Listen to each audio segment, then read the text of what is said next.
Sawant S education channel मध्ये तुमचं स्वागत आहे। आलात का सगळे जण? चला पटपट जॉइन करा आणि लिंक सेंड करा। जास्तीत जास्त विद्यार्थ्यांनी सेशन जॉइन करा। याही सेशन मध्ये अतिशय चांगले प्रश्न दिलेले आहेत। विशेषतः या जीके मिश्र प्रश्नावलीमध्ये जे प्रश्न आहेत ते बहुतांश प्रश्न पोलीस एग्जामला येऊन गेलेले आहेत। त्यामुळे पोलीस एग्जामला साधारणतः कोणत्या प्रकारचे प्रश्न पडतील याचा तुम्हाला अंदाज येऊन जाईल। जास्तीत जास्त लिंक शेअर करा जेणेकरून अनेक विद्यार्थी जॉइन होऊ शकतील। संख्या जास्त हवी आणि हे सेशन मोफत आहेत। आपण यापेक्षा सुद्धा आणखी चांगल्या प्रकारचे क्वेश्चन घेऊन जास्तीत जास्त प्रश्नांचा सराव कसा होईल विद्यार्थ्यांचा याकडे लक्ष देऊ आपण। आले लक्षात? तर सगळ्यांनी सेशन जॉइन करा। शुभम, अविनाश, संदीप, राम, शेंडे सर्वांचं स्वागत आहे। तर आपण सेशन सुरू करूया का? माझा आवाज येतोय का सगळ्यांना? माझा आवाज येत असेल तर हो म्हणा। विद्यार्थ्यांनी क्वेश्चनचा आन्सर पण द्यायला चालू केलंय। तर आपण जास्त वेळ न घालवता सेशन सुरू करूया। प्रश्न आहे पहिला, जगातील सर्वात लहान महासागर कोणता? आणि ऑप्शन आहेत हिंदी महासागर, प्रशांत महासागर, अटलांटिक महासागर, आर्टिक महासागर। तर लक्षात घ्या, प्रश्नाचं आन्सर देत असताना काय करायचं आहे? प्रश्नाचा आन्सर देत असताना प्रश्नाचा क्रमांक लिहायचा। जसं 1 लिहिला तुम्ही क्रमांक तर डॅश करायचं आणि त्याचा आन्सर म्हणजे जसं या प्रश्नाचा आन्सर आहे पर्याय क्रमांक 4 ते लिहायचं आहे तिथे। आलं लक्षात? तर या टाइपनी करायचं आहे। काय आहे? या प्रश्नाचं आन्सर आहे पर्याय क्रमांक 4 आर्टिक महासागर। आता इकडे बघा, याच्याविषयीची थोडीशी माहिती आपण बघूया। स्क्रीनवर तुम्हाला माहिती दिसत असेल। जसं बघा, जगातील महासागरांचा क्षेत्रफळानुसार जर क्रम आपण बघितला तर एकूण 5 मोठे महासागर येतात आणि 7 समुद्र जगामध्ये महत्त्वाचे मानले जातात। तर याच्यामध्ये बघा, पहिला येतो प्रशांत महासागर जो सर्वात मोठा आहे। म्हणजे जर आपल्याला आता सर्वात लहान विचारलंय तर सर्वात मोठा पण विचारू शकतात। प्रशांत महासागर सर्वात मोठा आहे। अटलांटिक दुसऱ्या नंबरला, हिंदी महासागर तिसऱ्या नंबरला, दक्षिणी किंवा अंटार्क्टिक महासागर चौथा नंबर येतो आणि सर्वात लहान मध्ये आर्टिक महासागर येतो। असा महासागरांचा क्रम आहे। लक्षात घ्या, आपलं सगळं सेशन झालं की तुम्हाला याची PDF टेलिग्राम चॅनलला मिळून जाईल। आलं लक्षात? पुढचा प्रश्न बघा। पुढचा प्रश्न, दुसरा प्रश्न, पटापट क्वेश्चन घेऊया। आज छान क्वेश्चन आहेत आणि सोपे पण आहेत। जसं बघा, दुसरा क्वेश्चन, महाराष्ट्र पोलीस विभागाकडून कोणते मासिक प्रकाशित केले जाते? हा कितीतरी वेळेला कोणते मासिक प्रकाशित केले जाते कितीतरी वेळेला पोलीस एग्जामला येऊन गेलाय प्रश्न। याचा आन्सर द्या। महाराष्ट्र पोलीस विभागाकडून कोणते मासिक प्रकाशित केले जाते?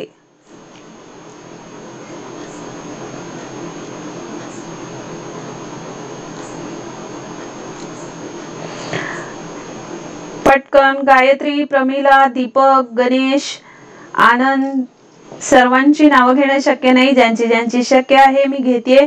जे विद्यार्थी इथं उपस्थित आहेत त्या सर्वांचं स्वागत आहे। तर याचं पण आन्सर आहे पर्याय क्रमांक 4। दक्षता हे मासिक पोलीस विभागामार्फत प्रसिद्ध केलं जातं किंवा प्रकाशित केलं जातं। आता या दक्षता मासिकाविषयीचं बघूया।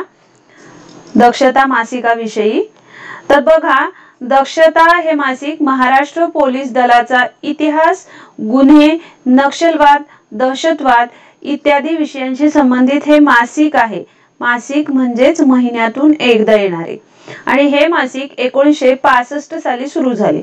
आता बघा, अनेक परीक्षांमध्ये आपल्याला पोलीस एग्जामला महाराष्ट्र पोलीस विभागामार्फत काढले जाणारे किंवा प्रकाशित होणारे मासिक कोणते विचारतात। आता प्रश्नामध्ये बदल झाला तर काय येईल की ते किती साली सुरू झाले? तर 1965 साली सुरू झाले आणि त्याचे मुख्यालय कुठे आहे? मुंबई येथे आहे। हे लक्षात ठेवा। पुढचा आणि तिसरा प्रश्न बघा। पुढचा आणि तिसरा प्रश्न, महाराष्ट्राचे निमलष्करी दल कोणते? महाराष्ट्राचे निमलष्करी दल कोणते? महाराष्ट्राचे निमलष्करी दल कोणते? पटापट आन्सर द्यायचे आहेत. सानिका सावंत, आरती, अनिल, मगन, गणेश, किशन, अमन, दीपक. व्हेरी गुड, सगळ्यांचं स्वागत आहे. याचा आन्सर काय असेल? म्हणजे मी आता सांगितलं तुम्हाला, जर प्रश्न क्रमांक 3 आहे तर 3चा आन्सर काय आहे? 3चा आन्सर 3च आहे. तर अशा टाइपने द्यायचंय. म्हणजे हा झाला प्रश्न क्रमांक, हे झालं तुमचा आन्सर. आलं लक्षात? तर प्रश्न क्रमांक 3चा आन्सर आहे 3, CRPF. आता सध्या पोलीस ची जी भरती डिक्लेअर झाली आहे त्याच्या, CRPF नाही, SRPF. तर त्याच्यामध्ये SRPFच्या जागा डिक्लेअर झालेल्या आहेत, नाही का? तर SRPF विषयीचं लॉंग फॉर्म अनेक वेळेला पोलीस एक्झामला विचारतात, तर तो बघूया आपण. SRPF म्हणजेच स्टेट रिझर्व्ह पोलीस फोर्स, म्हणजेच राज्य राखीव पोलीस बल. या SRPF ची स्थापना अनेक वेळेला आपल्याला विचारली जाते किंवा रेझिंग डे विचारला जातो. तर SRPF ची स्थापना 6 मार्च 1948 ला पुणे पुरंदर येथे झाले. सध्या SRPF चे एकूण 19 गट आहेत. आता ज्या मुलांनी SRPF ला फॉर्म भरलेला आहे आणि त्यांना SRPF ची जर संपूर्ण माहिती पाहिजे असेल तर तसंही मला तुम्ही कमेंट करा. त्यावर आपण एक स्पेशलाइज व्हिडिओ घेऊया की जेणेकरून सर्व गटांची आणि व्यवस्थित विस्तारित माहिती तुम्हाला समजेल. आलं लक्षात? पुढचं बघा, प्रश्न क्रमांक 4. प्रश्न क्रमांक 4 स्क्रीनवर दिसतोय. प्रश्न क्रमांक 4.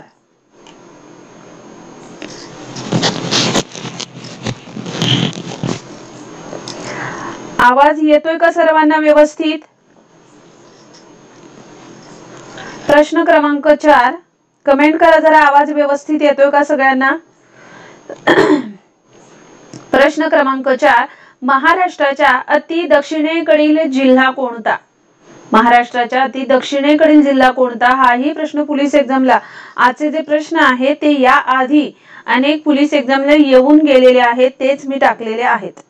आलं लक्षात? प्रश्न क्रमांक 4, महाराष्ट्राच्या अति दक्षिणेकडील जिल्हा कोणता? तर 4च्या प्रश्नाचा आन्सर आहे सिंधुदुर्ग. सिंधुदुर्ग हा महाराष्ट्राच्या अति दक्षिणेकडील जिल्हा आहे.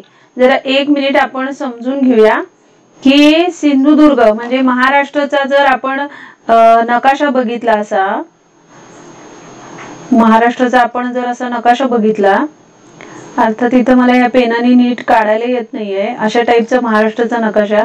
तर सिंधुदुर्ग अगदी इकडे आहे.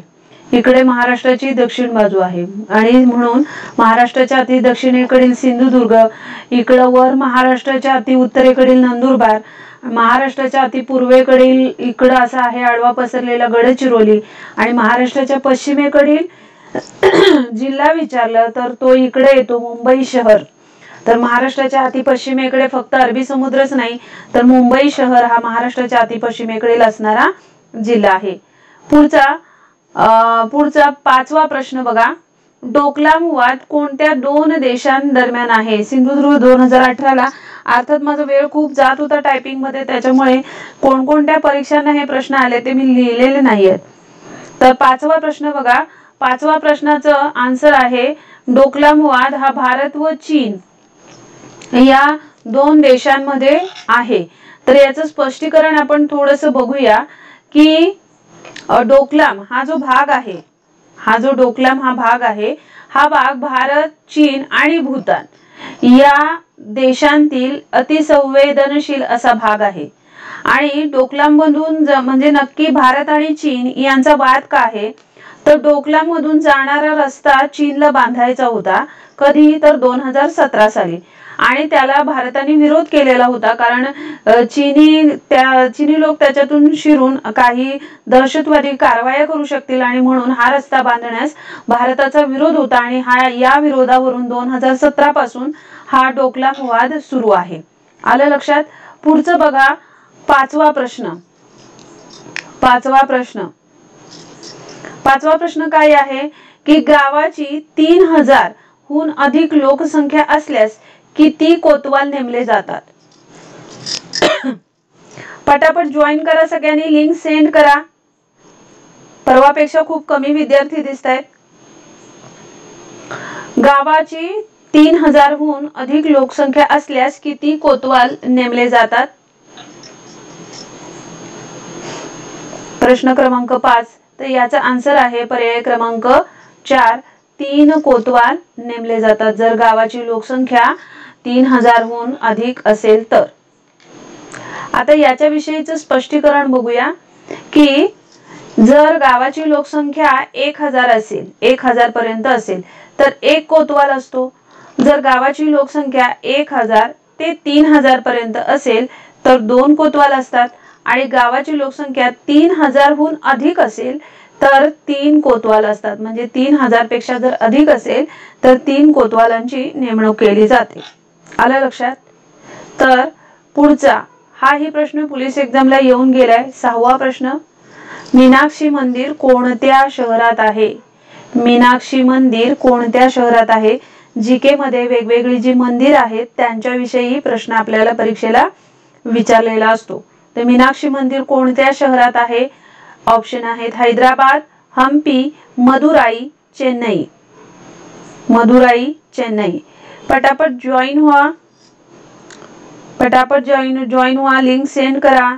याच्याने तुम्ही जर दिवसभर अभ्यास करत असाल तर साधारणतः किती क्वेश्चन्स येतात हे कळेल. शिवाय ज्यावेळेला आता यानंतर तुम्ही जेवून झोपणार असाल तर आपण झोपताना निदान रोज एखादी प्रश्नपत्रिका सोडवल्याचं समाधान मिळतं. आलं लक्षात? आणि वेगळा कॉन्फिडन्स येतो. तर 6व्या प्रश्नाचं आन्सर आहे पर्याय क्रमांक 3 मदुराई. मग मदुराई कुठं आहे? मदुराई कुठं आहे? कमेंट करा. मदुराई कुठं आहे? Very good. Shivani, Ganesh, Kishan, Sanika Sawant, very good. Ankush, Anand. तर याचं स्पष्टीकरण बघूया. मदुराई हे जे ठिकाण आहे हे तामिळनाडू मधलं आहे आणि ह्या मदुराई या ठिकाणी एक मंदिरांचा असा ग्रुप आहे आणि हे जे मीनाक्षी मंदिर आहे हे मीनाक्षी मंदिर शिव पार्वतीच्या रूपातील जे सुंदरेश्वर रूप आहे त्या रूपातील असणारं हे मंदिर आहे. तसेच मदुराई येथे वस्त्रोद्योग केंद्र सुद्धा आहे जे प्रसिद्ध आहे भारतभर. तर लक्षात काय ठेवायचं? मदुराई हे तामिळनाडू राज्यामध्ये आहे आणि येथे मीनाक्षी मंदिर आहे जे शिव पार्वतीच्या सुंदरेश्वर रूपातील आहे. प्रश्न क्रमांक 7. प्रश्न क्रमांक 7 बघा. प्रश्न क्रमांक 7. प्रश्न क्रमांक 7 चा आन्सर गायत्री, अंकुश, योगेश, गणेश, संदीप, आरू सर्वांचं स्वागत आहे. हा 7वा प्रश्न बघा. खालील बंदरांचा उत्तरेकडून दक्षिणेकडे योग्य क्रम लावा म्हटले. बंदरांचा उत्तरेकडून दक्षिणेकडे क्रम लावा. आता प्रश्न क्रमांक 7. तर याचा आन्सर आहे पर्याय क्रमांक 4 उत्तरेकडून दक्षिणेकडे असं म्हटलंय. तर उत्तरेकडून दक्षिणेकडे मध्ये पहिले येतं पॅराद्वीप बंदर, विशाखापट्टणम आणि दुसरे येतं तुतीकोरीन. आता ह्यांचा हा क्रम योग्य आहे का नाही कसं ओळखायचं? तर इथं थोडक्यात बघा, मला जास्तीत जास्त तुम्हाला समजून सांगता येईल तेवढं मी सांगते. भारताचा हा जो किनारा आहे याला पश्चिम किनारा असं म्हणतात आणि हा जो किनारा आहे हा पूर्व किनारा आहे. ही जी बंदरं दिलेली आहेत पॅराद्वीप, विशाखापट्टणम, तुतीकोरीन ही सर्व पूर्व किनाऱ्यावरील बंदरे आहेत. तर भारताच्या पूर्व किनाऱ्यावर इथे येतं आहे पश्चिम बंगाल, त्याच्या खाली इथं आहे ओडिशा, इथं आहे आंध्र प्रदेश आणि इथं आहे तमिळनाडू. तर याच्यामधलं ओडिशा मधलं बंदर आहे पॅराद्वीप, इथलं आंध्र मधलं बंदर आहे विशाखापट्टणम आणि तुतीकोरीन हे तमिळनाडू मधलं बंदर आहे. तर असा क्रम उत्तरेकडून दक्षिणेकडे असा क्रम लावायला सांगितलाय. तर त्याच्यामध्ये आन्सर काय आहे? पर्याय क्रमांक 4 हे त्याचं आन्सर आहे. आलं का लक्षात? पर्याय क्रमांक 4 हे त्याचं आन्सर आहे. बघा, उत्तरेकडून दक्षिणेकडे क्रम लावायला सांगितल्यानंतर अनेकांच्या मिस्टेक्स होत आहेत, बरोबर आहे ना? तर ते मिस्टेक्स लक्षात ठेवा. रवींद्र, चुकलं तरी चालेल, तुम्ही आन्सर दिलं त्याबद्दल धन्यवाद, पण तुमचं नक्की काय चुकलंय हे लक्षात घ्या. Tanya Pawar, very good. जास्तीत जास्त जणांनी जॉईन करा सेशन. जसं बघा, पॅराद्वीप इथं मी स्पष्टीकरणामध्ये पण दिलेलं आहे. पॅराद्वीप हे बंदर ओडिशा मधलं आहे, विशाखापट्टणम हे बंदर आंध्र प्रदेश मधलं आहे आणि तुतीकोरीन हे बंदर तामिळनाडू मधलं आहे.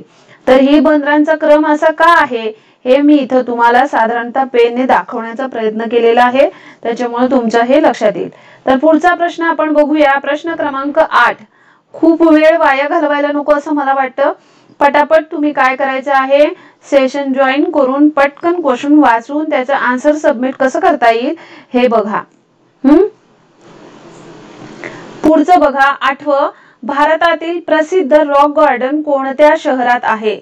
भारतातील प्रसिद्ध रॉक गार्डन, हाही प्रश्न पोलीस एक्झामला येऊन गेलाय. रॉक गार्डन कोणत्या शहरात आहे?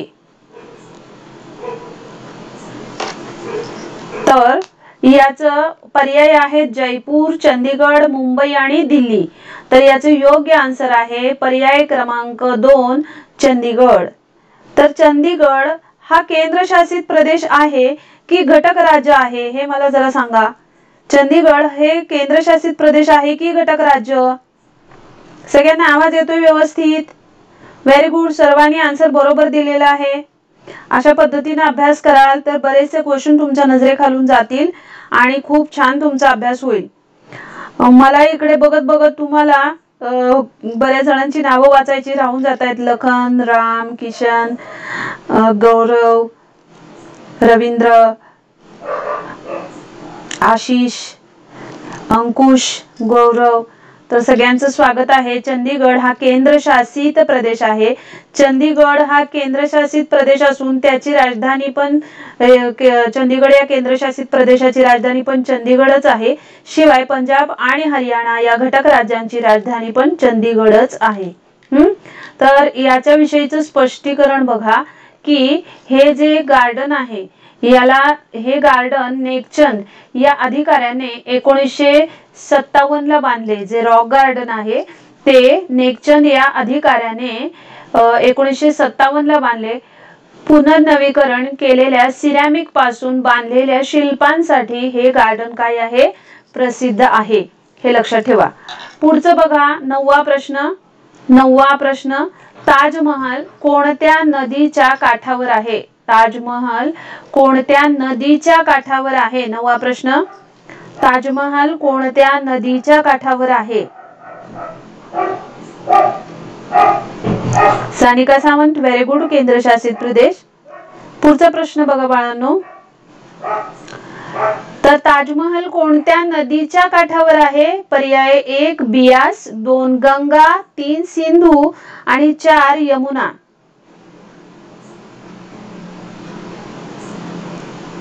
तर पटकन सांगा. आज विद्यार्थ्यांची संख्या कमी दिसते, तुम्ही लिंक शेअर केलेली दिसत नाहीये. लाईक करा. ज्यांनी सबस्क्राईब केलेलं नसेल त्यांनी सबस्क्राईब करा आणि ज्यांना नोटिफिकेशन जात नसेल त्यांनी सबस्क्राईब केल्यानंतर बेल आयकन प्रेस करायला विसरू नका, म्हणजे नोटिफिकेशन तुम्हाला जाईल. आलं लक्षात? तर 9व्या प्रश्नाचा आन्सर आहे पर्याय क्रमांक 4 यमुना. 9व्या प्रश्नाचा आन्सर आहे पर्याय क्रमांक 4 यमुना. व्हेरी गुड, बहुतांश जणांनी याचा आन्सर योग्य दिलेलं आहे. आता ताजमहल विषयी अनेक प्रश्न आपल्याला परीक्षेला येऊन गेले. जसं ताजमहलचे बांधकाम कधी सुरू झाले? तर ताजमहलचे बांधकाम 1661 ला सुरू झाले आणि 1653 ला पूर्ण झाले. ताजमहाल कुठे आहे किंवा कोणत्या राज्यात आहे हाही प्रश्न परीक्षेला येऊन गेलाय. तर राज्यात कोणत्या आहे, तर उत्तर प्रदेश या राज्यामध्ये आग्रा येथे आहे. तसेच ताजमहालचा युनेस्कोच्या जागतिक वारसा स्थळ यादीत 1983 ला समावेश झाला, हे लक्षात ठेवा. तसेच ताजमहाल बांधणारा म्हणजे ताजमहाल बांधण्याची कल्पना मुघल बादशाह शहाजहान याची होती आणि त्यांनी कशासाठी बांधला होता, तर त्याची प्रिय पत्नी मुमताज महल हिच्या स्मरणार्थ त्यांनी ताजमहाल बांधला होता. या ताजमहालची उंची तब्बल 73 मीटर म्हणजेच 240 फूट आहे आणि हा ताजमहाल बांधणारा वास्तुविशारद उस्ताद अहमद लाहोरी हा आहे, हे लक्षात ठेवा. मग ताजमहालवर आतापर्यंत जसं कोणत्या नदीकाठावर आहे, बांधकाम कधी सुरू झालं, कोणत्या राज्यात आहे, कोणत्या ठिकाणी आहे, ताजमहालचा समावेश जागतिक वारसा स्थळ यादीमध्ये कधी झाला हे प्रश्न विचारलेले आहेत. शिवाय ताजमहाल बांधण्याची मूळ कल्पना कोणाची, तर मुघल बादशाह शहाजहान याची आहे आणि कशासाठी बांधलेला होता, तर मुमताज महल या त्याच्या पत्नीच्या स्मरणार्थ बांधलेला होता. आलं लक्षात. चला पुढचा आणि 10वा प्रश्न बघूया. पटापट सगळ्यांनी जॉईन व्हा. अजूनही आकडा 100च्या वर गेलेला नाही बाळांनो. जास्तीत जास्त विद्यार्थ्यांनी लिंक शेअर करा. तुमचेही मित्र भरती झाले पाहिजेत पोलीस परीक्षेमध्ये. तर 10वा प्रश्न, काकरापारा प्रकल्प कोणत्या नदीवर बांधला आहे? काकरापारा प्रकल्प कोणत्या नदीवर बांधलेला आहे?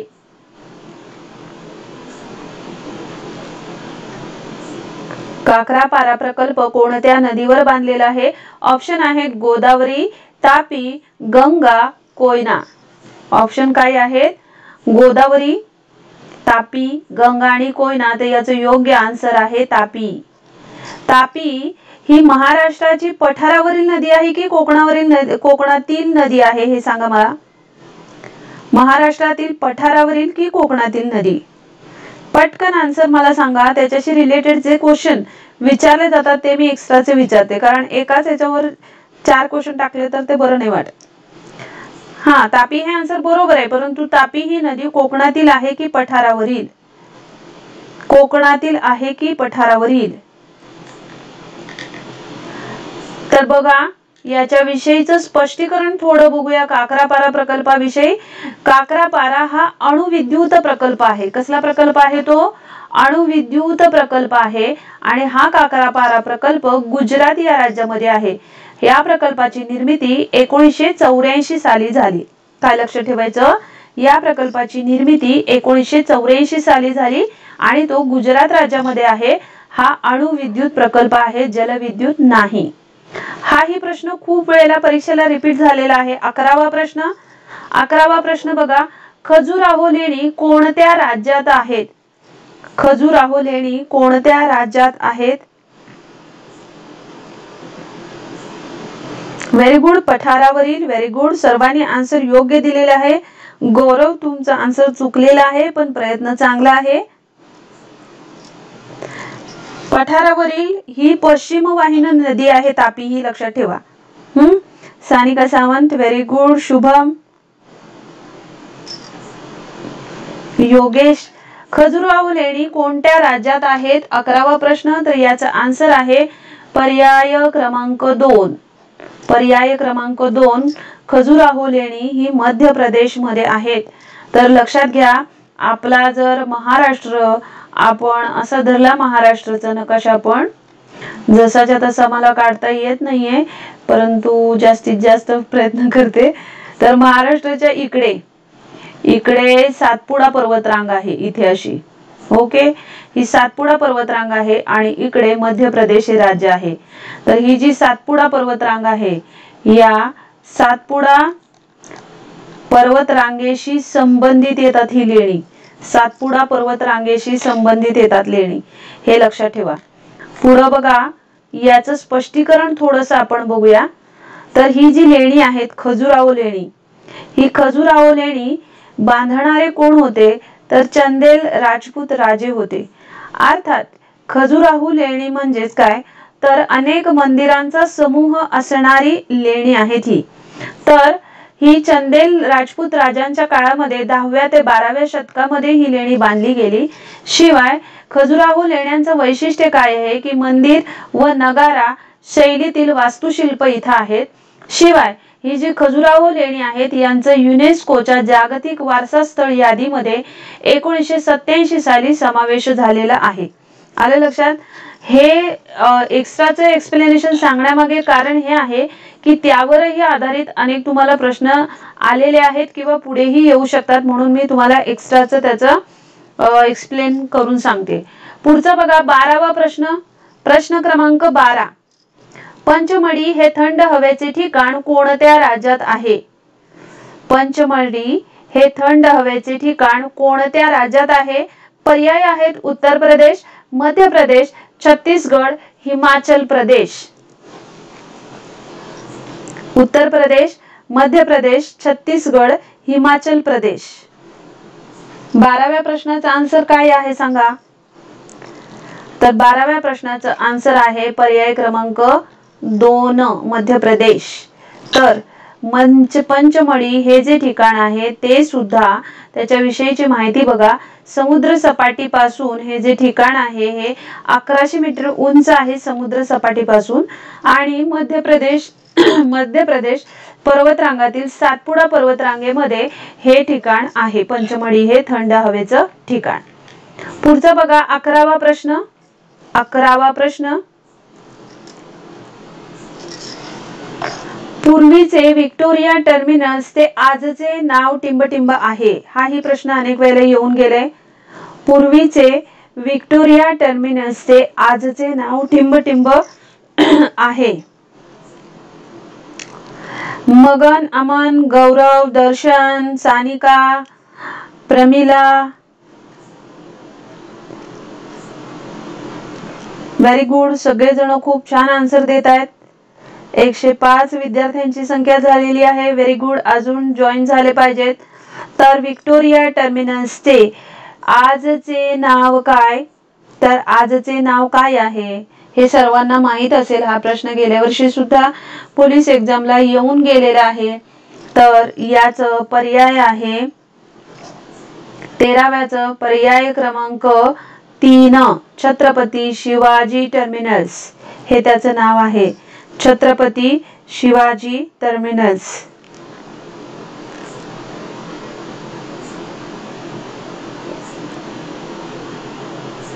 यस, 13चा आन्सर 2 नाही, इथं फसलाय तुम्ही। संदेश कांबळे, जरा पर्याय बघा। Gateway of India Chhatrapati Shivaji museum दिले आणि तिसरा पर्याय आहे छत्रपती शिवाजी टर्मिनस, त्यामुळे याचं पर्याय आहे छत्रपती शिवाजी टर्मिनस। आलं लक्षात? पर्याय क्रमांक 3। आता याचं थोडंसं एक्सप्लेनेशन बघूया, स्पष्टीकरण, की हे जे ठिकाण आहे हे म्हणजे छत्रपती शिवाजी टर्मिनस हे बोरीबंदर मुंबई येथे आहे आणि त्याचं पूर्वीचं नाव होतं राणी व्हिक्टोरिया हिच्या नावावरून त्याचं पूर्वीचं नाव दिलं गेलं होतं।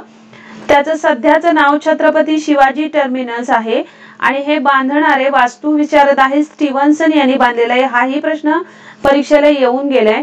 शिवाय याचं वैशिष्ट्य हे आहे की मध्य रेल्वेचे मुख्यालय इथं आहे आणि याचं बांधकाम 1887 साली झालं। त्या दिवशी राणी व्हिक्टोरियाच्या राज्याभिषेकानिमित्त याचं 1887 ला बांधकाम सुरू करण्यात आलं। शिवाय हे जे व्हिक्टोरिया टर्मिनस आहे याचं जागतिक म्हणजे युनेस्कोच्या जागतिक वारसा स्थळ यादीमध्ये 2004 साली समावेश झाला। महाराष्ट्रातील 7 आश्चर्यांपैकी एक मानलं जातं हे छत्रपती शिवाजी टर्मिनस। तर महाराष्ट्रातील 7 आश्चर्यांपैकी एक मानलं जातं। तर नक्की महाराष्ट्रातील 7 आश्चर्य म्हणजे कोणती? तर इथं मी जगातील नाही म्हणत आहे, तर लक्षात कोणते पॉइंट ठेवायचे की युनेस्कोच्या जागतिक वारसा स्थळ यादीमध्ये 2004 ला छत्रपती शिवाजी टर्मिनसचा समावेश झाला। महाराष्ट्रातील 7 आश्चर्यांपैकी एक आहे। 1997 ला या छत्रपती शिवाजी टर्मिनसचा महाराष्ट्रातील जी 7 आश्चर्य आहेत त्याच्यामध्ये समावेश केला गेला। कधी? 1997 ला। तर नक्की महाराष्ट्रातील 7 आश्चर्य कोणते आहेत? तर पहिला आश्चर्य आहे ग्लोबल पॅगोडा, हा मुंबईमध्ये आहे। छत्रपती शिवाजी टर्मिनस हे पण मुंबईमध्येच आहे। दौलताबाद किल्ला हे एक आहे। कास पठार आपल्या सातारा जिल्ह्यामधला आहे। रायगडचा किल्ला, लोणार सरोवर बुलढाणा मधलं आणि छत्रपती संभाजीनगर म्हणजेच औरंगाबाद मध्ये अजिंठा लेणी ही 7 महाराष्ट्रातील आश्चर्य मानली जातात आणि ही 7 आश्चर्य कुणी घोषित केलेली आहेत तर महाराष्ट्र शासनाने घोषित केलेले आहेत। त्यामध्ये 1997 ला हे जे छत्रपती शिवाजी टर्मिनस आहे त्याचा समावेश महाराष्ट्राच्या 7 आश्चर्यांमध्ये केला गेला आहे। आला लक्षात? हा यस छत्रपती शिवाजी महाराज। ओके, इथं लक्षात घ्या, अनेक वेळेला ह्या गोष्टी होत राहतात बाळांनो।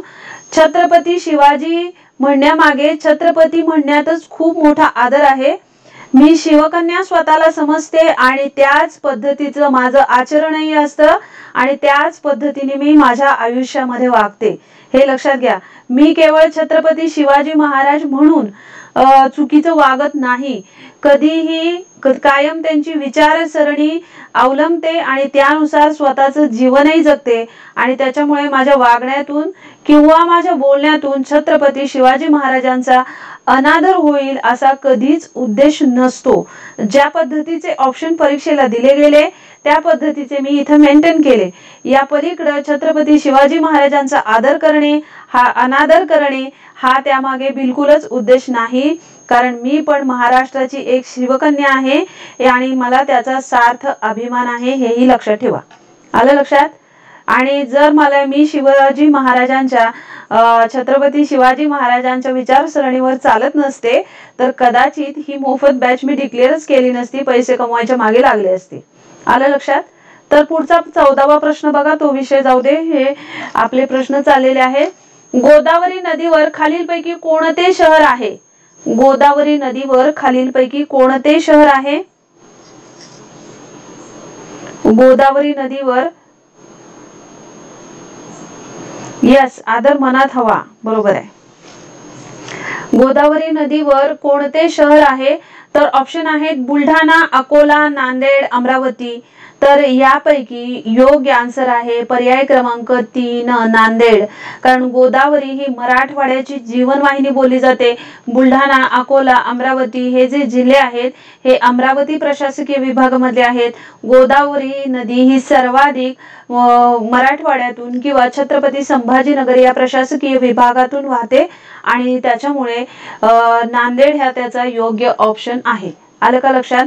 तर याचं साधं आणि सोपं स्पष्टीकरण पहा की गोदावरी नदी काठावर नांदेड बरोबरच नाशिक, पैठण, कोपरगाव, गंगाखेड ही शहर आहेत आणि ती अनेक वेळेला परीक्षेला विचारली गेली आहेत। तर नाशिक हे मराठवाड्यामध्ये नाही, आलं लक्षात? पैठण वगैरे ही किंवा गंगाखेड ही मराठवाड्यातील आहेत। समजलं? पुढचा प्रश्न क्रमांक 15। प्रश्न क्रमांक 15 पहा।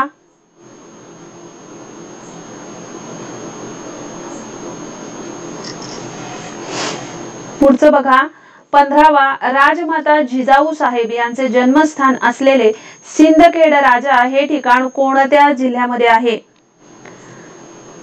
प्रश्न क्रमांक 15। तर राजमाता जिजाऊ साहेब यांचे जन्मस्थान असलेले सिंदखेड राजा हे ठिकाण कोणत्या जिल्ह्यात आहे? 15वा प्रश्न, तर हे ठिकाण बुलढाणा या जिल्ह्यामध्ये आहे।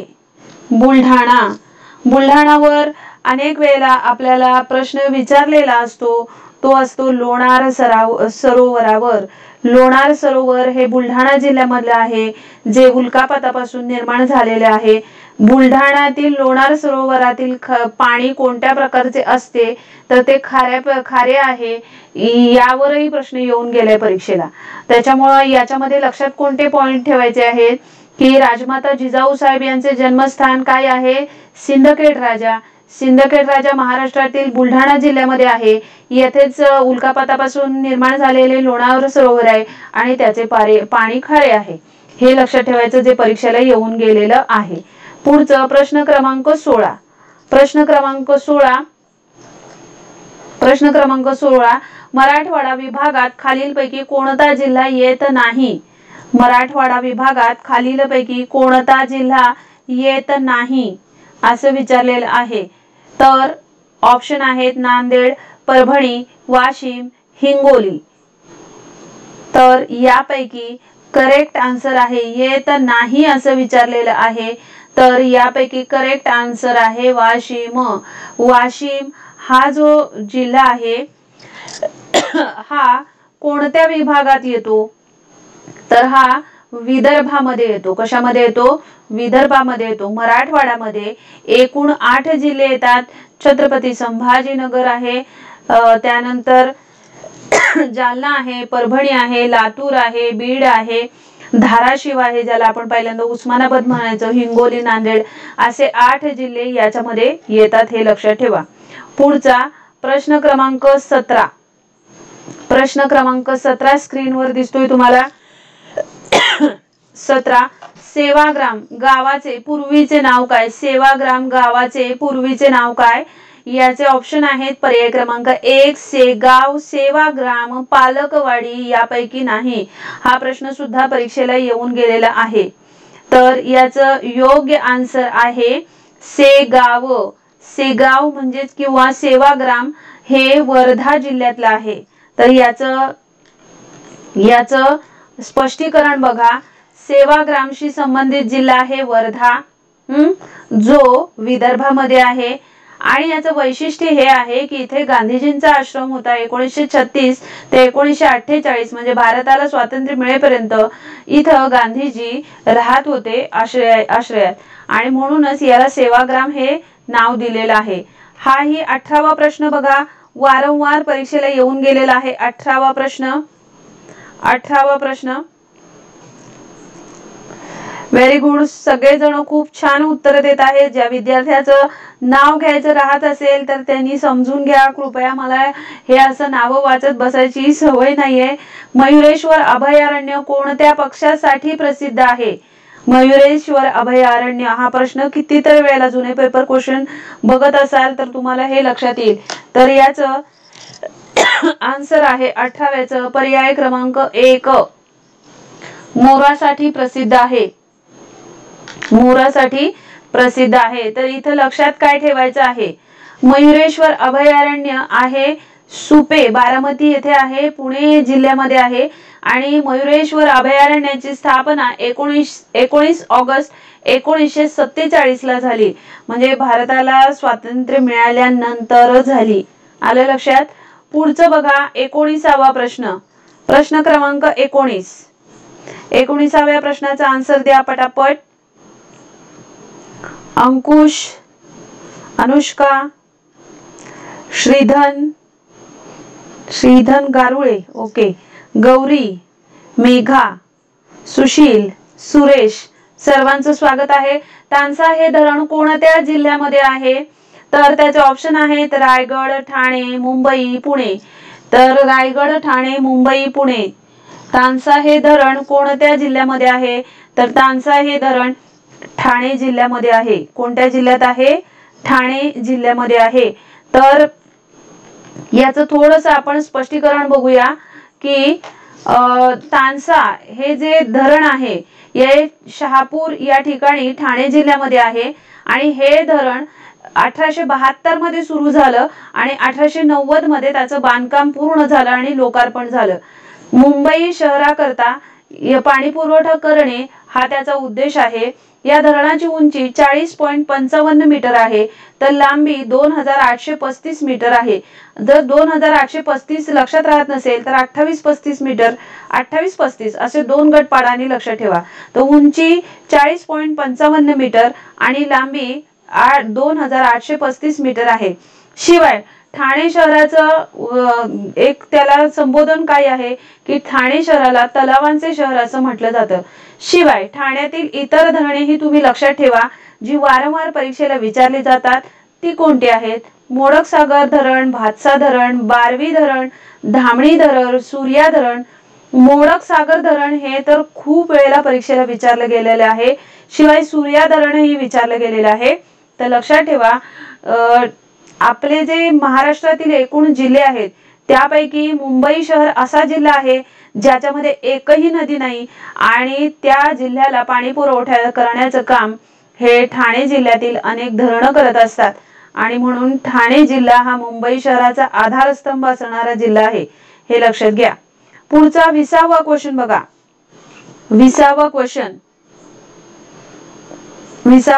Very good. मोडक सागर, वैतरणा, ठाणे बरोबर आहे अंबादास. पुढचं शिवानी, अनिकेत, योगेश, राजू व्हेरी गुड. ज्यांनी सेशन अटेंड केलंय सर्वांचं स्वागत आहे. पुढचं बघा, विसंगत घटक ओळखा. गंगापूर गोदावरी म्हणजे काय दिलेलं आहे इथं, प्रकल्पाचं नाव दिलंय आणि संबंधित नदी दिलेली आहे. गंगापूर गोदावरी, गोसीखुर्द, वैनगंगा, उजनी, भीमा, कोयना, कृष्णा यापैकी विसंगत घटक म्हणजे वेगळा पर्याय कोणता असं विचारलेलं आहे. तर याचं आन्सर आहे पर्याय क्रमांक 4. याचा आन्सर आहे पर्याय क्रमांक 4 कोयना, कृष्णा. तर कोयना हे जे धरण आहे ते कोयना नदीवरच आहे. कोणत्या नदीवर आहे? कोयना नदीवरच आहे, हे लक्षात घ्या. कोयना धरण हे कोयना नदीवरच आहे, कृष्णा नदीवर नाही. पुढचं बघा, वंदे मातरम. वंदे मातरम हे राष्ट्रीय गाणे कोणी लिहिले? वंदे मातरम हे राष्ट्रीय गाणे कोणी लिहिले? 21वा प्रश्न. 21वा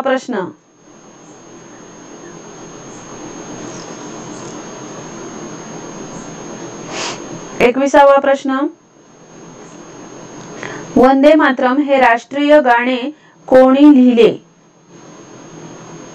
तर अनेक जणांचं याचं उत्तर आहे इक्बाल सिंग, काही जण म्हणतात बंकिमचंद्र चॅटर्जी, तर या काही जण म्हणतात रवींद्रनाथ टागोर. तर लक्षात ठेवा, रवींद्रनाथ टागोर यांनी जनगण मन लिहिले आणि बंकिमचंद्र चॅटर्जी. याचा आन्सर काय आहे? पर्याय क्रमांक 3 बंकिमचंद्र चॅटर्जी. आता या वंदे मातरम या गीताविषयीची महत्त्वाची माहिती आपण बघूया जरा. वंदे मातरम या गीताविषयीची महत्त्वाची माहिती. तर वंदे मातरम लिहिलेलं आहे बंकिमचंद्र चॅटर्जी यांनी. 1870 मध्ये हे गीत त्यांनी लिहिलेलं आहे. ही कविता आहे आणि ही कविता मूळ बंगाली भाषेमध्ये आहे आणि या बंगाली भाषेमध्ये उच्च स्तरीय संस्कृतचा समावेश त्यांनी केलेला आहे. त्यामुळे बंगाली भाषा ही मूळ आहे आणि उच्च स्तरीय संस्कृतचा याच्यामध्ये समावेश केलेला आहे. 1882 मध्ये त्यांनी या कवितेचा समावेश आनंद मठ या कादंबरीत केलेला होता. मी कविता असं म्हणतेय कारण त्याला राष्ट्रीय गीताचा दर्जा नंतर दिला गेला. आधी त्याचा राष्ट्रीय गीताचा दर्जा नव्हता ज्यावेळेला बंकिमचंद्र चॅटर्जी यांनी लिहिलं होतं त्यावेळेला. त्यामुळे अनेक वेळेला आपल्याला पोलीस परीक्षेला हाही प्रश्न येऊन गेलाय की वंदे मातरम हे बंकिमचंद्र चॅटर्जी यांच्या कोणत्या कादंबरीतून घेतले गेलेलं आहे?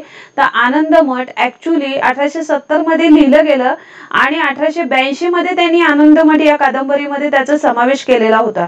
शिवाय राष्ट्रीय गीत म्हणून त्याचा कधी स्वीकार झाला किंवा राष्ट्रगीताचा दर्जा राष्ट्रगीत नाही राष्ट्रीय गीताचा दर्जा किती साली मिळाला? तर 24 जानेवारी 1950 ला त्याला राष्ट्रीय गीताचा दर्जा मिळाला. आणि हे जे वंदे मातरम आहे त्यातील पहिले 2च कडवी जे आहेत किंवा श्लोक आहेत ती आपण राष्ट्रीय गीतासाठी गातो.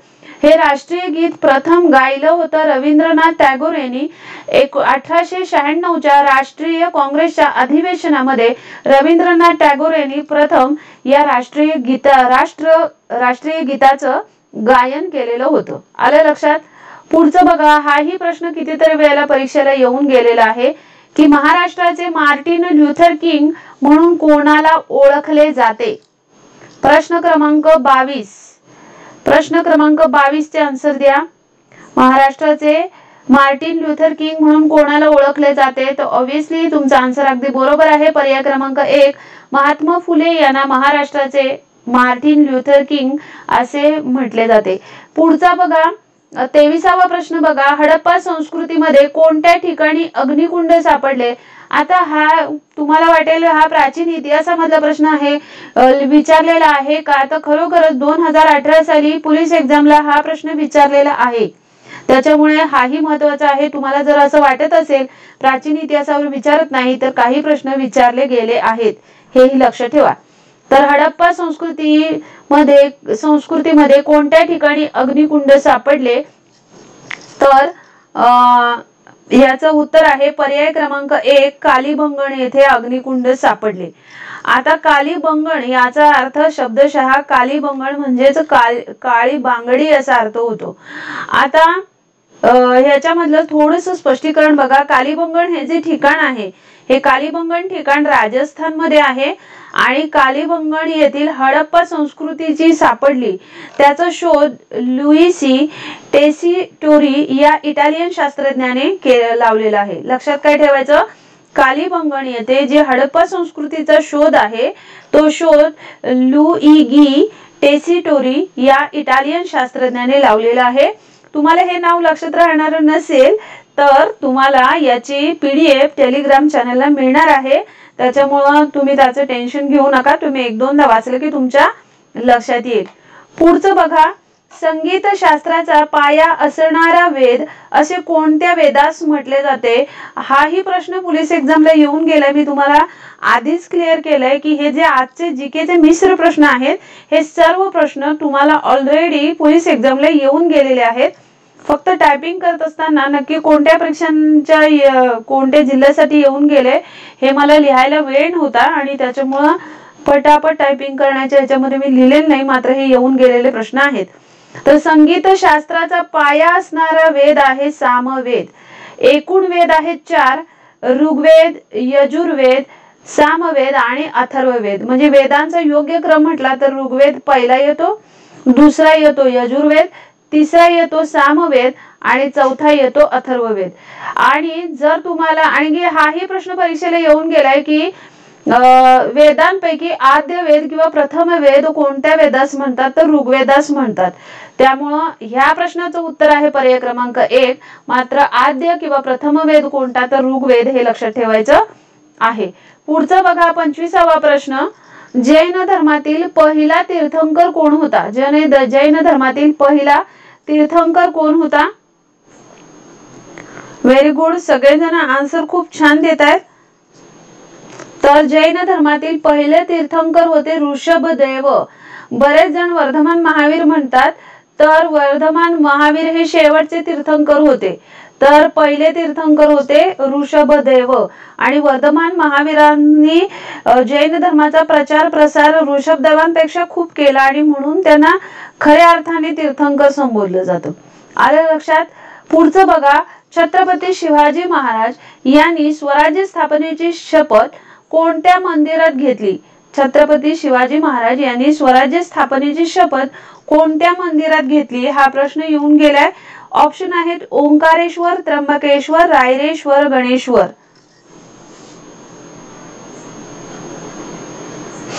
रायरेश्वर, गणेश्वर. तर 26व्या प्रश्नाचं आन्सर आहे पर्याय क्रमांक 3 रायरेश्वर. रायरेश्वर. स्वप्नील, सानिका, पूजा, कपिल, अजित, रायरेश्वर. आता इथं बघा की हे ज्यावेळेला शपथ घेतले खरोखर शिवाजी महाराज किती छत्रपती शिवाजी महाराज किती लहान होते बघा. ही ज्यावेळेला त्यांनी स्वराज्याची शपथ घेतली त्यावेळेला त्यांचं वय होतं फक्त 16 वर्ष. 16 वर्ष.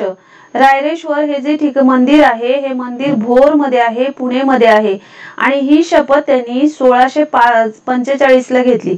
कधी शपथ घेतली. 1645 ला घेतली स्वराज्य स्थापनेची शपथ आणि अवघे 16 वर्षाचे होते छत्रपती शिवाजी महाराज.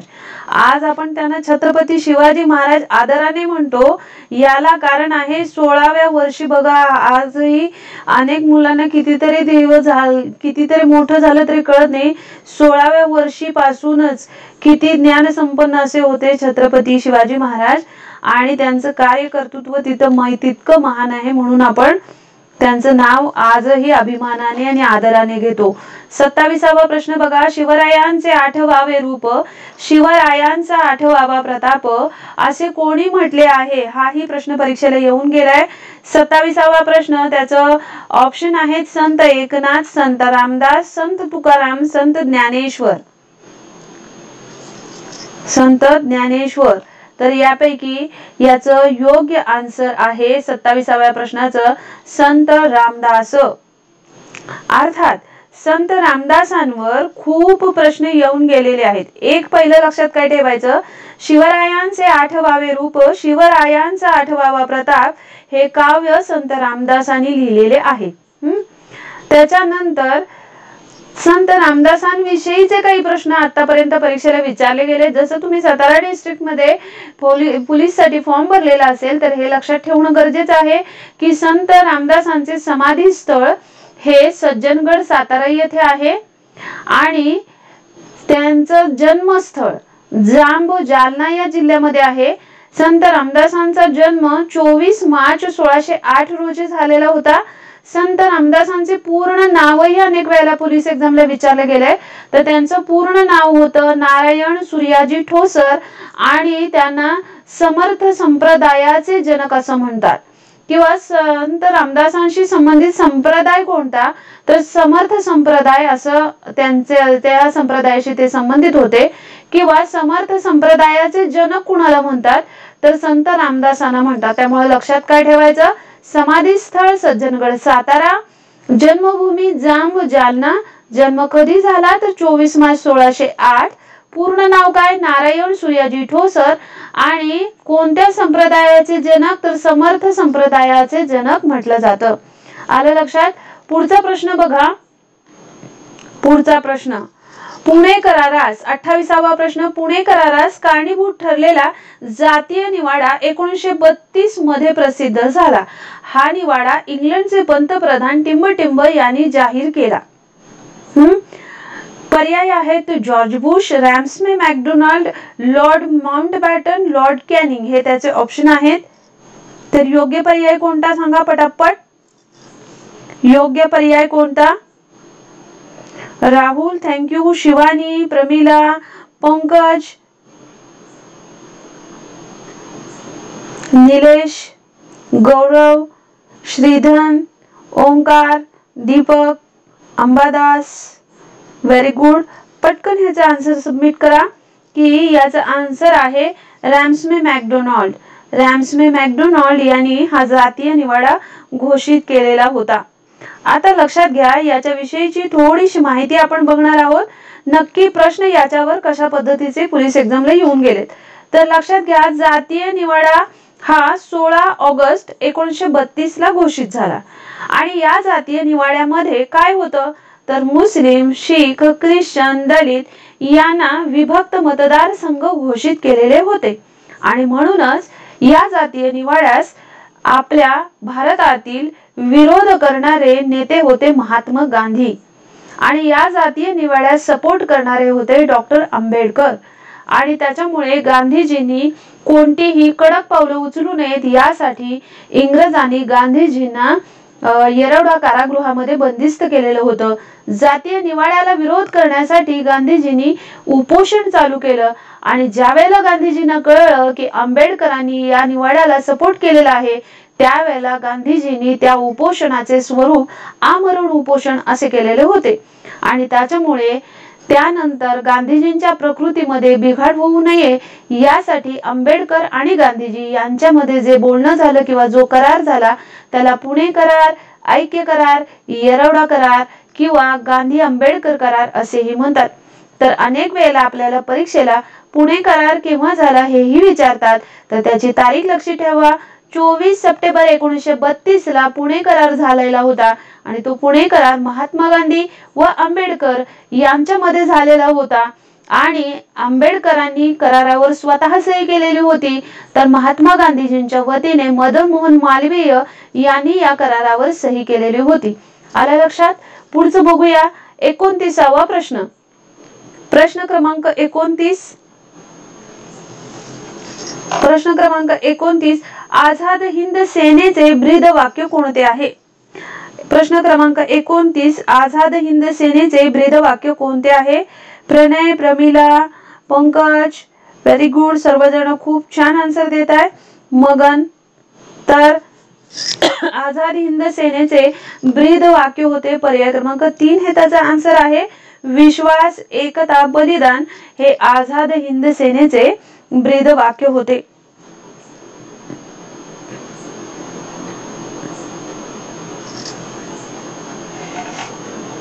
तर इकडे लक्ष द्या की याचं स्पष्टीकरण काय आहे.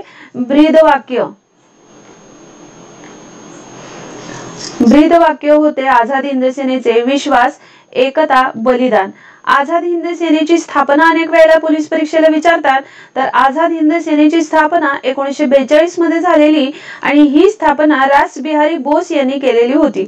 अनेक वेळेला आझाद हिंद सेना म्हटलं की आपल्या डोक्यामध्ये सुभाषचंद्र बोस येतात, मात्र रासबिहारी बोस यांनी आझाद हिंद सेनेची स्थापना केलेली होती. मात्र रासबिहारी बोस यांच्या आमंत्रणावरून सिंगापूर येथे नेताजी सुभाषचंद्र बोस यांनी आझाद हिंद सेनेचे नेतृत्व स्वीकारलेले होते. या गोष्टी लक्षात ठेवा, कारण यावर परीक्षेला प्रश्न विचारले गेले आहेत. पुढचा 30वा प्रश्न बघा. प्रश्न क्रमांक 30. लाल बाल पाल मधील लाल हे कोणत्या राज्याचे होते? हाही परीक्षेला येऊन गेलाय. वर्षा, आर्यन, सानिका, अजित, दत्तात्रय, ओंकार, श्रीधर काळुळे, पंकज, प्रमिला, प्रणय. Very good. प्रश्नाचं उत्तर द्या. तर याचं उत्तर आहे पर्याय क्रमांक 4 पंजाब. Very good. आता याच्यामध्ये लाल बाल पाल मधील लाल म्हणजे काय? तर लाल म्हणजे लाला लजपतराय, बाल म्हणजे बाळ गंगाधर टिळक, पाल म्हणजे बिपिनचंद्र पाल. तर बिपिनचंद्र पाल आता विचारलंय लाल कोणत्या राज्याशी संबंधित होते? तर बिपिनचंद्र पाल हे पश्चिम बंगालशी संबंधित होते, हे लक्षात ठेवा. आणि लाल हे पंजाब राज्याशी संबंधित होते. आता पुढचा प्रश्न बघा. 31वा आणि सगळ्यात सोपा प्रश्न की ग्रामपंचायतीचा प्रशासकीय अधिकारी कोण असतो? प्रशासकीय अधिकारी कोण असतो? 31वा प्रश्न. ग्रामपंचायतीचा प्रशासकीय अधिकारी कोण असतो? सुप्रीत, सोहम, विठ्ठल, मगन, गणेश, राहुल, गोविंद. Very good. सगळ्यांचं स्वागत आहे या सेशन मध्ये. ग्रामपंचायतीचा प्रशासकीय अधिकारी असतो पर्याय क्रमांक 1 ग्रामसेवक. कोण असतो? ग्रामसेवक हा ग्रामपंचायतीचा प्रशासकीय अधिकारी असतो. तर ग्रामपंचायतीचा कार्यकारी प्रमुख कोण असं विचारलं तर आन्सर सरपंच पाहिजे. मात्र प्रशासकीय अधिकारी किंवा ग्रामपंचायतीचा सचिव कोण? अनेक परीक्षांना सचिव पण विचारलेला आहे. ग्रामपंचायतीचा सचिव कोण? तरीही आपला आन्सर ग्रामसेवक असंच हवंय. आलं का लक्षात? पुढचं बघा. राज्यसभेचे सभापती कोण असतात? राज्यसभेचे सभापती कोण असतात? सभापती कोण असतात? 32वा प्रश्न. राज्यसभेचे सभापती कोण असतात? तर याचं उत्तर आहे पर्याय क्रमांक 2 उपराष्ट्रपती हे राज्यसभेचे सभापती असतात. पर्याय क्रमांक 2 हे उपराष्ट्रपती हे त्याचा आन्सर आहे. तर आता याच्याविषयी कोणती माहिती तुम्ही लक्षात ठेवणार आहात ते बघा. की स्क्रीनवर तुम्हाला माहिती दिसत असेल, ती लक्षात कोणती ठेवायची आहे ती बघा. कोणती माहिती तुम्ही लक्षात ठेवणार आहात? तर उपराष्ट्रपती हे राज्यसभेचे पदसिद्ध सभापती असतात. शिवाय उपराष्ट्रपती पदाशी संबंधित राज्यघटनेतील कलम आहे कलम 63 आणि सध्याचे उपराष्ट्रपती आहेत जगदीप धनखड. कोण आहेत? जगदीप धनखड हे आपल्या भारताचे 14वे उपराष्ट्रपती आहेत. तुम्ही मला कमेंट बॉक्स मध्ये कमेंट करा की हे जगदीप धनखड हे जे राष्ट्रपती आहेत ते कोणत्या राज्याशी संबंधित येतात? कोणत्या राज्याशी संबंधित येतात जगदीप धनखड?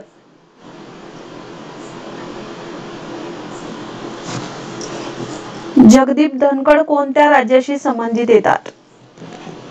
पुढचा प्रश्न आणि 33वा प्रश्न. राजघटनेतील 73वी व 74वी घटना दुरुस्ती कशाशी संबंधित आहे?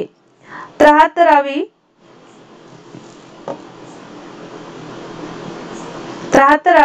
व 74वी घटना दुरुस्ती कशाशी संबंधित आहे? पर्याय आहेत राज्य पुनर्निर्मिती, दुसरा आहे स्थानिक स्वराज्य संस्था, तिसरा आहे जीएसटी आणि चौथा आहे मतदाराच्या वयात फेरबदल. तर याचं योग्य आन्सर आहे स्थानिक स्वराज्य संस्थांशी संबंधित आहे 73वी आणि 74वी घटना दुरुस्ती. 73वी आणि 74वी घटना दुरुस्ती. पुढचं बघा.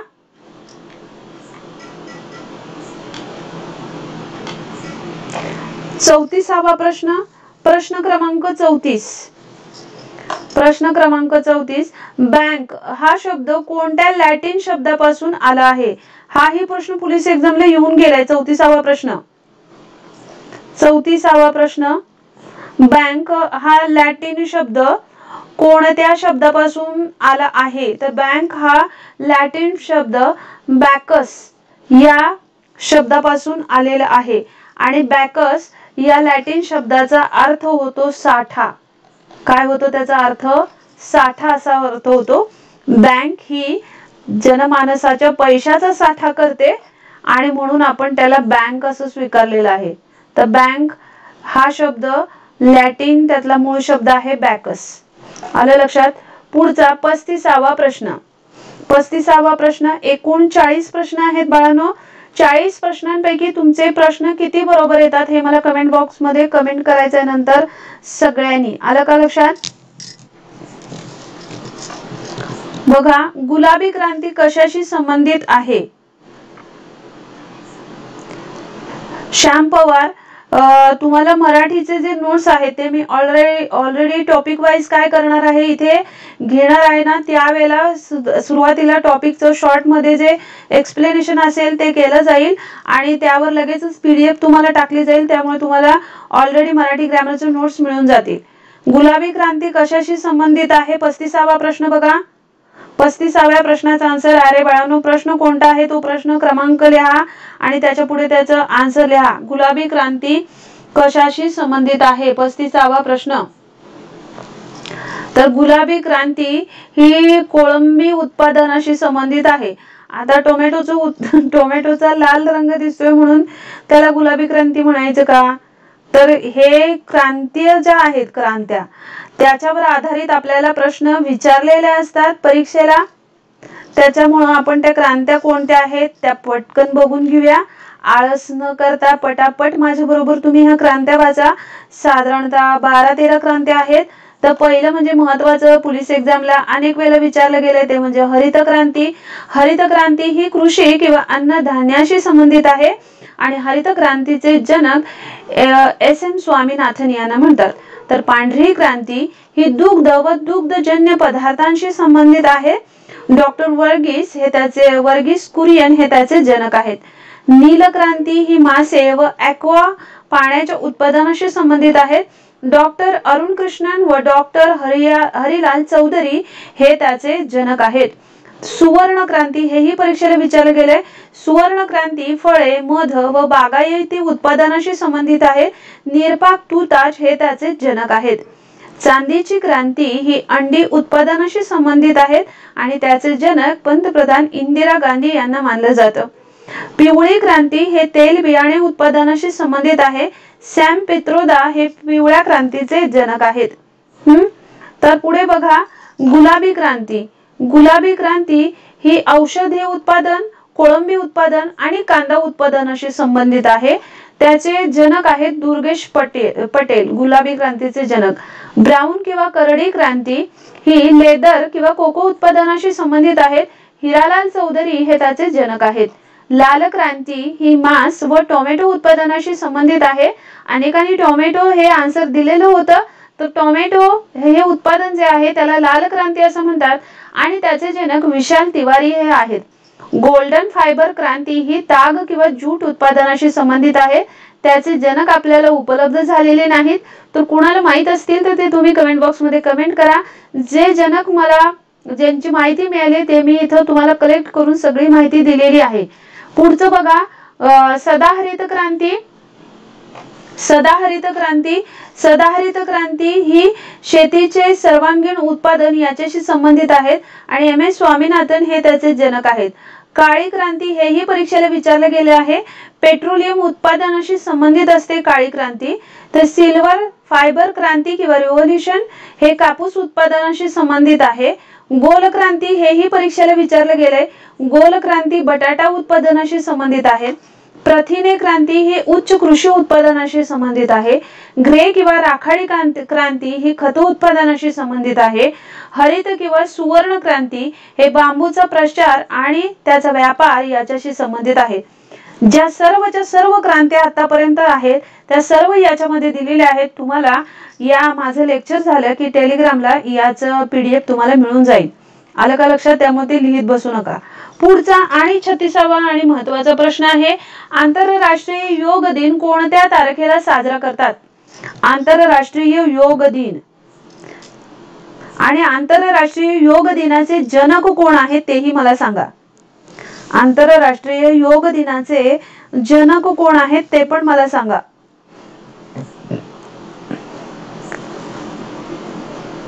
सुशील जाधव, पंकज, शरद, गजानन, श्रीधन, प्रमिला, राकेश,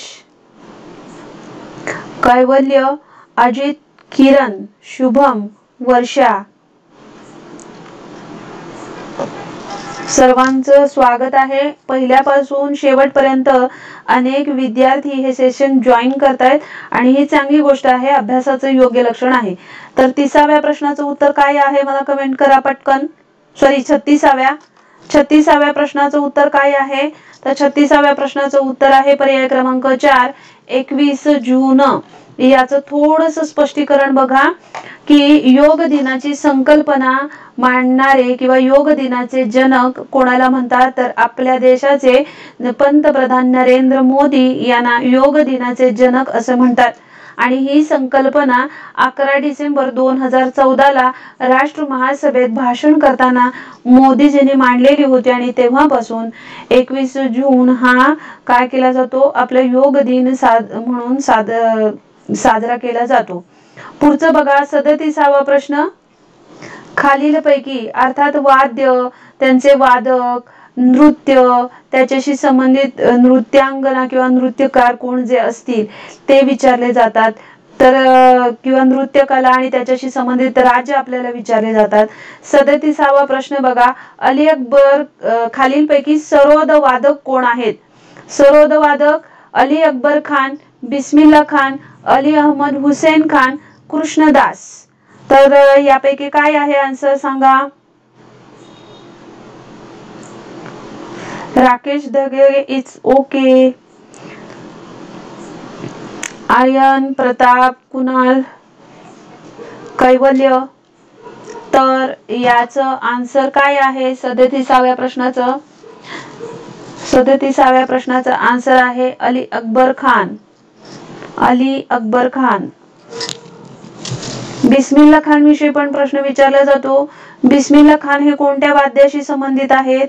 बिस्मिल्ला खान, तानिया पवार, योगेश, प्रमिला, सानिका सावंत, किरण, व्हेरी गुड. बिस्मिल्ला खान हे कोणत्या वाद्याशी संबंधित आहेत? पटकन आन्सर द्या. लाईक करा, सबस्क्राईब करा, बेल आयकन प्रेस करा जेणेकरून तुम्हाला नोटिफिकेशन मिळत राहील. आलं का लक्षात?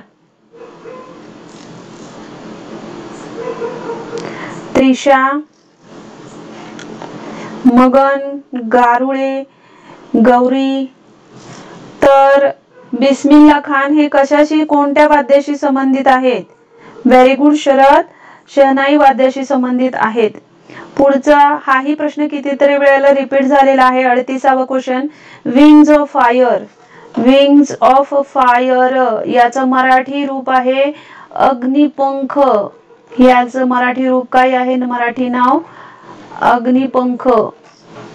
विंग्स ऑफ फायर हे आत्मचरित्र कोणाचे आहे किंवा अग्निपंख हे आत्मचरित्र कोणाचे आहे? तर डॉक्टर APJ अब्दुल कलाम यांचे आहे. मला नाही वाटत की ह्या प्रश्नाचं कुणाला आन्सर येत नसेल असं असेल.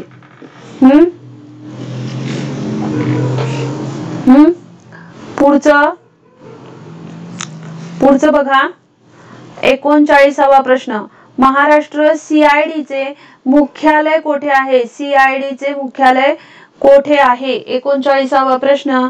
याचं उत्तर आहे पर्याय क्रमांक 4 पुणे. पर्याय क्रमांक 4 पुणे. आपल्याला अनेक वेळेला CID चा फुल फॉर्म पण विचारलेला असतो परीक्षेला. तर CID चा फुल फॉर्म हा आहे बघा, याची माहिती बघा. CID चा फुल फॉर्म आहे क्राईम इंटेलिजन्स डिपार्टमेंट. स्थापना 1905 ला झालेली आहे. आलं लक्षात? पुढचा आणि शेवटचा 40वा प्रश्न, ज्ञानपीठ पुरस्कार कोणत्या क्षेत्रातील उल्लेखनीय कामगिरीबद्दल देण्यात येतो? ज्ञानपीठ पुरस्कार कोणत्या क्षेत्रातील उल्लेखनीय कामगिरीबद्दल देण्यात येतो? तर ज्ञानपीठ पुरस्कार 40व्या प्रश्नाचं उत्तर द्या. ज्ञानपीठ पुरस्कार साहित्य क्षेत्रासाठी देण्यात येतो. पर्याय क्रमांक 2 हे त्याचं आन्सर आहे. पर्याय क्रमांक 2 हे त्याचं आन्सर आहे. ज्ञानपीठ पुरस्कारांविषयीची ही महत्त्वाची माहिती तुम्ही लक्षात ठेवणं गरजेचंच आहे.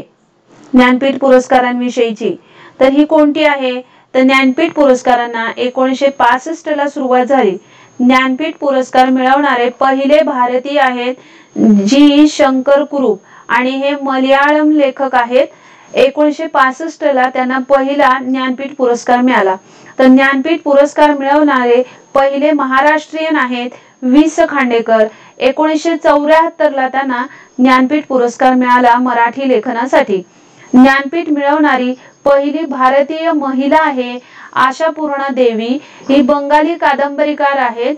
ज्ञानपीठ पुरस्कार हा तब्बल 22 भाषांसाठी दिला जातो, हे लक्षात ठेवा. त्यामुळं इथं ज्ञानपीठ पुरस्कार मिळवणारे पहिले भारतीय जी शंकरा कुरूप मल्याळम, पहिले महाराष्ट्रीयन वि.स. खांडेकर 1974 ला, हे लक्षातच ठेवा. तो प्रश्नही विचारला गेला परीक्षेला. पहिली महिला आशापूर्णा देवी आणि बंगाली आहेत त्या बंगाली कादंबरीसाठी. ज्ञानपीठ मिळवणारे महाराष्ट्रीयन मराठी भाषेसाठी. एकूण व्यक्ती आहेत 4. त्याच्यामध्ये पहिले आहेत वि.स. खांडेकर, त्यांना 1974 ला ज्ञानपीठ पुरस्कार मिळाला. दुसरे आहेत वि.वा. शिरवाडकर, 1987 ला त्यांना ज्ञानपीठ पुरस्कार मिळाला.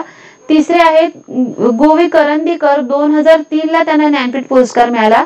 आणि चौथे आहेत भालचंद्र नेमाडे, 2014 ला त्यांना ज्ञानपीठ पुरस्कार मिळाला. 2024 ला सुद्धा ज्ञानपीठ पुरस्कार झाले. अर्थात त्यांची यादी खूप मोठी असल्यामुळे मी ते इथे लिहिलेली नाही, खूप वेळ झाला असता. तर 2024 चे ज्ञानपीठ पुरस्कार ही कितवे दिले गेले? तर 58वे. 2024 ला ज्ञानपीठ पुरस्कार 58वे दिले गेले. आणि ज्ञानपीठ पुरस्कारासाठी समाविष्ट असलेल्या एकूण भाषा आहेत 22. तर ही या प्रश्नासाठी असणारी सफिशियंट माहिती आहे. तुम्हाला आशा करते की हे प्रश्न चांगले वाटले असतील. शिवाय ह्या प्रश्नांचा तुम्हाला येणाऱ्या पोलीस भरतीसाठी जास्तीत जास्त उपयोग होणार आहे याची खात्री आहे. आपण अशाच प्रकारचे वेगवेगळे स्पष्टीकरणात्मक प्रश्न घेणार आहोत. शिवाय टॉपिक वाईज स्पष्टीकरणात्मक प्रश्न तुम्हाला असतील. त्याच्यामुळे जोपर्यंत पोलीस भरती होत नाही तोपर्यंत तुम्ही आणि एएस एज्युकेशन चॅनल यांचं नातं हे दृढ राहणार आहे. आणि त्याच्यामुळे ज्यांनी चॅनलला सबस्क्राईब केलेलं नसेल त्यांनी चॅनलला नक्की सबस्क्राईब करा. आणि एक महत्त्वाची सूचना अशी आहे की आपण हे जे लाईव्ह लेक्चर घेतोय ते रात्री 9 वाजता घेतोय. त्याच्याऐवजी 9च्या ऐवजी जर हे लेक्चर आपण 8:30 ला घेतलं तर चालेल का? जर तुम्हाला हे लेक्चर 8:30 ला घेतलेलं चालत असेल तर आपण ते 8:30 ला घ्यायला सुरुवात करूया. तसं असेल तर तसं तुम्ही कमेंट करा. आलं लक्षात?